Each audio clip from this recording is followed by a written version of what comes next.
The first group of American prisoners released under the Vietnam Peace Agreement have now had a day to enjoy the emotions of freedom. They've had an opportunity to call home, to sleep in good beds, and to eat the kind of dinners never known in the communist prisons of North Vietnam.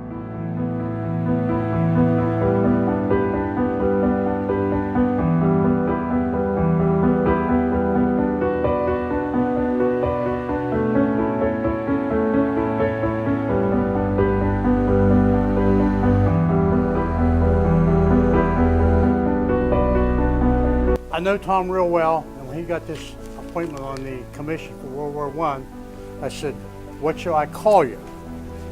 And he said, "Your Grace." Now, you know Tom, he's being funny. So after he's introduced him, when he sits down, we're going to say, "We'd like to give Colonel Tom Moe a Fairfield County welcome." We want everybody to say, "Good afternoon, Your Grace." Announcing Colonel Tom Moe. Tom? I didn't expect this. What's going on? Thank you very much for coming out today and helping us honor our colleague and our friend, Colonel Tom Moe. We would like to offer you now a true Fairfield County welcome. So on three, please. 1, 2, 3. Good afternoon, Your Grace. I should have never started that. And Father, we do say a special blessing this afternoon on Colonel Tom Moe as we celebrate him and his life and his achievements, Lord. We celebrate not only him, but we remember every man and every woman that has ever put on the uniform and stepped over and took up the cause of freedom for people they did not know. There was a program that the Department of Corrections put together in Belmont Prison where it took young vets who had gotten in trouble, a lot of it, as we know, because of PTSD and TBI and all those issues. And we had the opening ceremony for the program, and Colonel Moe and I had an opportunity to go there. And he gave a little talk to them. And you've heard about him being humble. Well, he spoke from the heart to these young men, and he said, "I know what it's like to be in a prison. I know what it's like to have despair. I know what it's like to have no hope. And I know what it's like to dream and have hope. And you have an opportunity here to redeem your lives and do something with it." And it was one of the most profound memories I have, but I think it speaks so much to his character. It's an honor, sir, to be here. On behalf of Major General Bartman, Colonel Moe, Major General Harris, and our 17,000 soldiers and airmen, it's an honor to be able to break bread with you today, sir.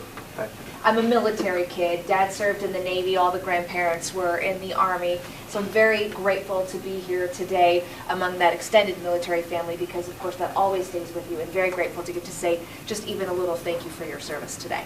I'm glad that you're here in our community. It's really a special thing to us, and it really means a lot to a lot of us. Thank you for being here in our county and our city, and thank you for all attending today. It shows you what a great community it is. And I have to tell this story about how you occupied your time during your incarceration, if you want to call it that, in Vietnam, where you actually built a house, mentally built a house, and nail by nail, board by board, and totally built it. Then you took the house apart, and I said, how about that house? He said, well, I live in it. In the Bible, in 1:10, in Peter 1:10, it says, each one of us has been given a special gift, and we're to use those gifts to serve one another as good stewards of the manifold grace of God. And I'm appreciative of Tom and his life and his talents, his gifts, his ability, his willingness to give, his humble nature throughout his life. And so it's a testimony to him, and also to all of our veterans. You know, we're the greatest country since the beginning of time. We have more natural resources, more freedoms, and a lot of other countries want to imitate us.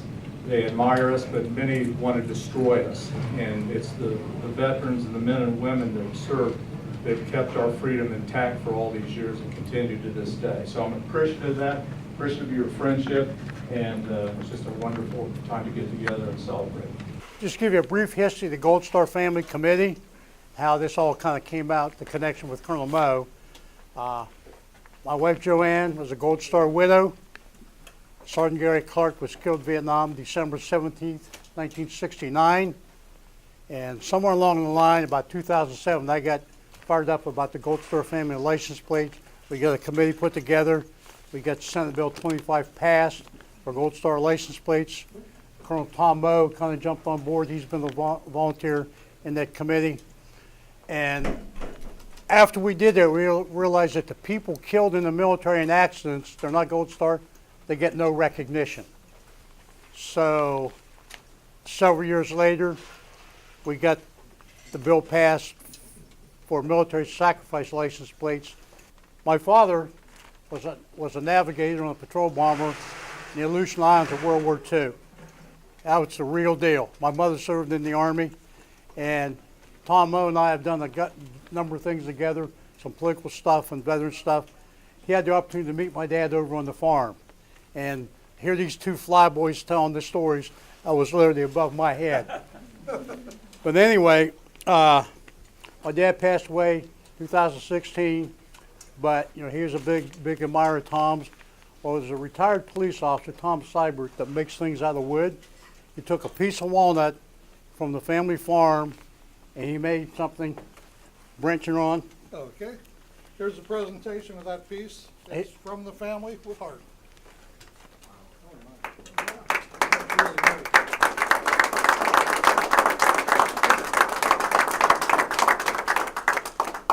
Walnut from the Stobbs farm, aka the Millhouse plantation. So my dad would have wanted you to have that, Tom. Thank you.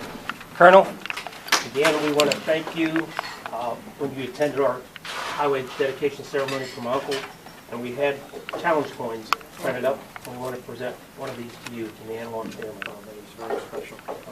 Thank you very much. You're welcome. Thank you again. Appreciate it. Thank you for your service, and God bless you. Thank you. Captain Dale Doss, when he came back, and Captain Dale Doss was in the Hanoi Hilton with Colonel Moe, and I spent 2 hours on the front porch with him the other night talking. When he came back from the war, he didn't just go home. He went to become the County Veteran Service Officer for 20 years, making hardly nothing. It wasn't about that for him. It was about the gift of giving. This is from your friend Dale Doss, and he wished he could be with you. And he is... He's getting ready to throw something at me. Yeah, Dale's a good guy. Dale's an absolutely wonderful man. The prisoner of war flag was flown over the state capitol, and the governor signed it for you. A friend of mine, Captain Marty Koziak, is building a museum, and he was out looking for aircraft. And as he looked over, he saw pallets of bricks, and he said, "What is that?" And the guy says, "That's a couple of cells from the Hanoi Hilton." He says, "Really?" He says, "Yeah." So we got with Governor Scott to give them some property in the buildings in Cecil Field, and they're going to build and erect a national POW museum. And there were a few bricks left over.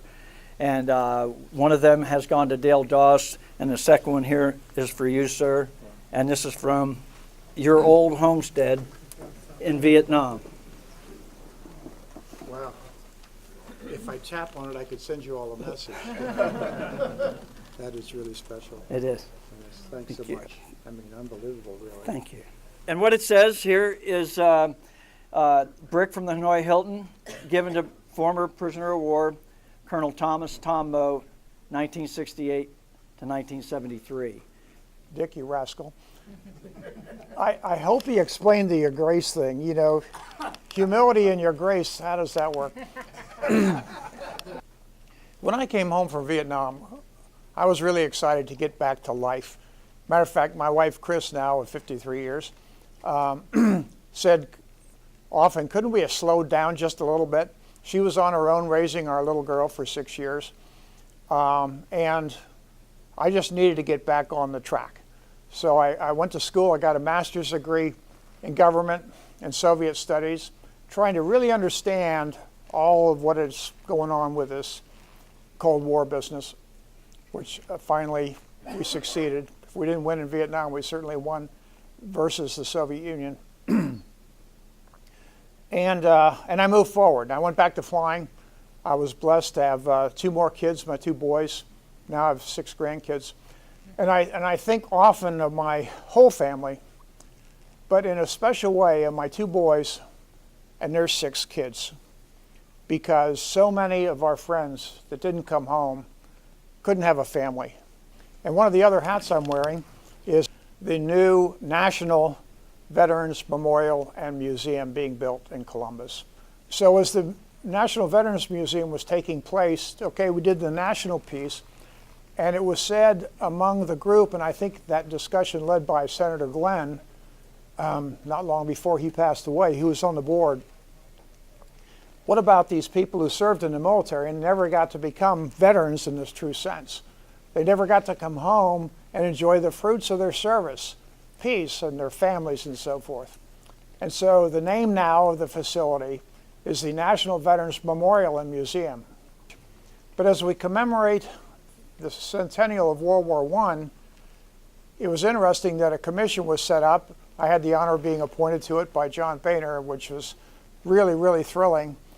And so eventually through the years, most people associated with me, even in my flying unit, had no idea my background. I wanted to continue to earn my way.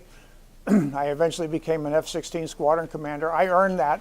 I wasn't looking for handouts, and there were no handouts to be given. You couldn't be proud of something given to you because, well, okay, Tommy, you know, we'll take care of you. No, especially in the flying business. You got to earn your way, and I felt good about that. In my last assignment, I was supposed to go to Moscow and be the defense attaché there. And my wife, who'd had a failing kidney condition, was told in the physical we had prior to going to Moscow that she'd need a transplant. In the meantime, dialysis wasn't available in the Soviet Union. And so they said, well, Tom, you can go and leave her back. I said, oh, right. Mm-hmm. 6 years she raised our daughter, and now she's going to be, no, thank you. So I didn't have an assignment, and turned out a friend of mine who I'd met when I was a student at Notre Dame was running the Air Force ROTC program, and I was able to follow him. And I think it's important to continue a little bit on the fact that I just moved forward with who I was at the time. And for these cadets, Air Force Colonel, right, fighter pilot, and things that, you know, I could go and talk with my hands to them and shoot my watch, and that's who I wanted to be to them. One day we had a guest speaker, a Medal of Honor recipient, Roy Benavidez. And at the end of his speech, we got 300 or 400 cadets in the auditorium there at NT. Very moving presentation. And one of the cadets stood up and said that it was really great to meet a hero of the Vietnam War. And Benavidez says, well, you got one that's your PAS, that's leading your organization. And I actually felt embarrassed about that because I don't like that word used for me, because my heroes didn't come home. But my point of telling the story is there was this gasp, 400 cadets, like, what? And so the assembly ended, and I went back to my office, and a few minutes later, the cadet commander, Matt Breckwald, Sr., came and pounded on my door in a very aggressive way, and I said, come in, Matt. And he asked if he could speak directly. I said, sure, cadet. And he said, I had no right to do that. I had no right to keep that quiet. And I said, well, sure, I had the right, Matt, it's my life. And I said, he said, but you could have shared so much with us. And I said, didn't I? Didn't I share the profession of an officer, discipline, honesty, integrity, and all those things? You know, presenting a best image you can. But I thought hard on that, and so the cat started sneaking out of the bag on some of these things. And so in later years, especially when I was campaigning for my good friend John McCain, I believe that we do have stories to tell. And I still feel very, very humble. I came home. I look at my kids and grandkids. I'm honored that I could. But there's a story to tell, and maybe part of that story can be from those days where we can inspire people in different ways. And so I don't mind,